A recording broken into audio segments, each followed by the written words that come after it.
નમસ્કાર મિત્રો, સ્વાગત છે તમારું અમારી ચેનલ ગુજરાત ન્યૂઝમાં। આજના તાજા અને સૌથી મોટા સમાચાર જોઈએ તો રાજ્યમાં આગામી 6 દિવસ હળવાથી મધ્યમ વરસાદની આગાહી કરવામાં આવી છે। પ્રી મોન્સૂન એક્ટિવિટી અને ગુજરાત ઉપર સાયક્લોનિક સર્ક્યુલેશન બનતા વરસાદની શરૂઆત થશે। આજે દાહોદ, છોટાઉદેપુર, ડાંગ, નવસારી, વલસાડ વરસાદની આગાહી। 9 જૂને પંચમહાલ, દાહોદ, મહીસાગર, વડોદરા, છોટાઉદેપુર વરસાદ પડી શકે છે। નર્મદા, ભરૂચ, સુરત, ડાંગ, નવસારી, વલસાડમાં હળવાથી વરસાદની આગાહી છે। 10 જૂનથી વરસાદની તીવ્રતા વધશે।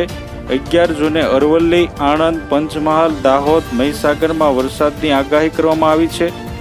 આથી જો તમે અમારી ચેનલમાં નવા છો તો અમારી ચેનલને સબસ્ક્રાઈબ કરી લેજો, જેથી તમને અમારા નવા વિડીયોની માહિતી મળતી રહે।